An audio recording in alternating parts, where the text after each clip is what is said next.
2014 ఎన్నికల్లో మీరు ఎమ్మెల్యేగా పోటీకి దిగినప్పుడు ఇచ్చిన హామీలలో ఎంతవరకు నెరవేర్చారు?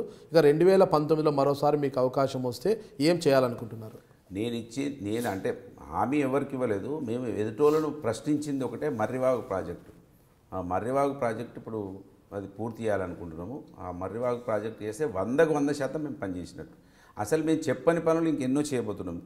మానేరు మీద చెక్ డ్యాములు కావచ్చు, ఇవన్నీ బ్రిడ్జిలు కావచ్చు, ఓడేడు బ్రిడ్జు, ఖమ్మంపల్లి బ్రిడ్జి, ఇంకొకటి ఆరెంద దగ్గర ఒక బ్రిడ్జి తీసుకురావడానికి కోసం ప్రయత్నం చేస్తున్నాం. ఆరెంద దగ్గర కూడా బ్రిడ్జి మేము ఎవరికి హామీ ఇవ్వలేదు. ఆరెంద దగ్గర కూడా ఒక బ్రిడ్జి ప్రయత్నం చేస్తున్నాం. మర్రివాగు వచ్చిన తర్వాత 100కు 100% మేము ఇచ్చిన హామీలు నెరవేర్చినాం.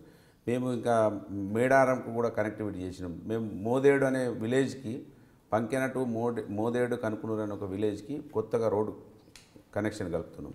మొత్తం మీద అసలు మీ భవిష్యత్తు లక్ష్యం ఏం పెట్టుకున్నారు? 2019 ఎన్నికల్లో పోటీ చేస్తే మరోసారి ఎమ్మెల్యే అయితే మీ నియోజకవర్గంలో ఏమి అభివృద్ధి సాధించాలనుకుంటున్నారు?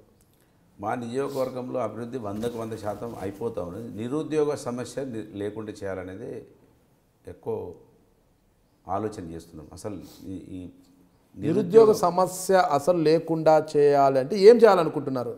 ఏదైనా అక్కడ నీళ్లు ఉన్నాయి, అటవీ ప్రాంతంలో ఖనిజ సంపద ఏమి లేదు, నీళ్లు ఉన్నాయి, భూమి ఉంది, నీళ్లు ఉన్నాయి, కానీ కోల్ ఉంది. ఏదైనా ఒక పరిశ్రమలు ఏమైనా ఇంకా కొత్తగా తీసుకురాగలుగుతామా? నీళ్లు ఉన్నాయి కనుక, బొగ్గు ఉంది కనుక, భూమి ఉంది కనుక ఏమైనా కొత్త పరిశ్రమలు తీసుకొచ్చి ఈ ఉద్యోగ అవకాశాలు కల్పించగలుగుతాం అనేది ఒక ఆలోచన ఉంది. టైం దొరికితే అవుతాయంటారా? ప్రయత్నం చేస్తాం.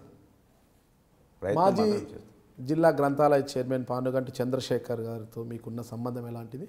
చాలా దగ్గర సంబంధం ఉంది. ఎలా అంటే దగ్గర సంబంధం అంటే ఎలా? రాజకీయంగా రాజకీయంగానే అంతే. మీకు రాజకీయంగా ఏదన్నా ప్రోత్సహించడం కానీ ఏదైనా చేశారా? చిన్నప్పుడు ఆయనతోటే ఎక్కువ ఉండేవాళ్ళం. ఎన్ఎస్ఏ ఉన్నప్పుడు ఆయనతోటే ఎక్కువ ఉండేవాళ్ళం. ఓకే. అంటే మీరు చంద్రశేఖరరావు గారితో ఎక్కువ ఉండేవారా, దుద్దిల్ల శ్రీపాదరావు గారితో ఎక్కువ ఉండేవారా? శ్రీపాదరావు ఉన్నప్పుడు ఈ చంద్రశేఖరరావుతోటే ఉండేవాళ్ళం. ఓకే. అంటే ఆయన ద్వారా ఈయన పరిచయమా, ఈయన ద్వారా ఆయన పరిచయమా? చంద్రశేఖరరావు ద్వారానే శ్రీపాదరావు గారు పరిచయం. ఓకే. మరి చంద్రశేఖరరావు గారి ద్వారా శ్రీపాదరావు గారు పరిచయం అయినప్పుడు మీరు శ్రీపాదరావు గారి గురించి మాట్లాడారు, నేను ఎన్ఎస్ఏ నుంచి డైరెక్ట్గా శ్రీపాదరావు గారి దగ్గరికి వెళ్ళాను అన్నప్పుడు ఒక్కసారి కూడా మీరు చంద్రశేఖరరావు గారు పేరు ప్రస్తావించలేదంటే అంటే మీకు సఖ్యతగా ఉన్న వాళ్ళని కూడా ఒక అధికారంలోకి వచ్చేళ్ళకే మర్చిపోవడానికన్నా ఎక్కువగా కొంచెం ఆయన చాలామందిని ఇబ్బంది పెట్టిన అంశాలు ఇవాళ ఆయన మంత్రులు లేకుండా కూడా పోయిండు. ఆయన గ్రంథాలయ సంస్థ చైర్మన్గా ఉద్యోగాలు ఇప్పిస్తామని చాలామంది దగ్గర ఏం చేశారు? అంత క్లోజ్నెస్ మీరు కదా, ఈయనకన్నా ఆయనతో ఎక్కువ ఉండరు కదా. అలాంటి అంటే ప్రజలను ఇబ్బంది పెట్టిన నాయకుడి దగ్గర మీరు ఎలా ఉండగలిగారు? అప్పుడు తెలియదు కదా మనకు, చిన్నవాళ్ళం. ఏమేమి చేశారు ఆయన? అవేర్నెస్ లేకుండా ఏమేమి చేశారు? ఉద్యోగాలు ఇప్పిస్తామని చాలామంది దగ్గర డబ్బులు తీసుకున్నారు.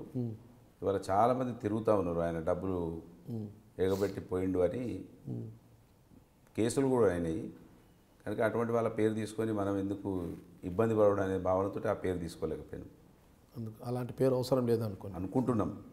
ఎందుకంటే చాలామంది ఇప్పుడు కూడా ఇబ్బందులలో ఉన్నారు. అన్ని కమ్యూనిటీస్ దగ్గర పైసలు తీసుకున్నారు ఆయన. వాళ్ళ బ్రాహ్మణుల కమ్యూనిటీ దగ్గర కూడా పైసలు తీసుకున్నారు. ఓకే. ఆధారాలు ఉన్నాయి మీ దగ్గర? కేసులైనవి, కేసుల ప్రకారం చెప్పులు ఇచ్చిట్టు ప్రామిసర్ నోట్లు ఉన్నాయి, కేసులు కూడా ఉన్నాయి. ఇప్పుడు దొరుకుతలేడు ఆయన. మీకు కూడా దొరకట్లేదు? నాకు దొరికినాక ఇంకేం కావాలి? మీకు పాత పరిచయం కదా, పాత ఎమ్మెల్యే అయ్యారు కాబట్టి ఏదైనా కేసుల నుంచి బయటపడే రాదు, నేను నీ గురువుని కదా, బయటపడే.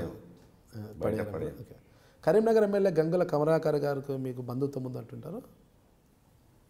దూరం నుంచి బంధుత్వం అంటే మా కో బ్రదరు, వాళ్ళిద్దరు కజిన్ బ్రదర్స్. ఓకే. మా సడ్డకుడు వాళ్ళిద్దరు చిన్నాన్న పెదనాన్న కొడుకులు.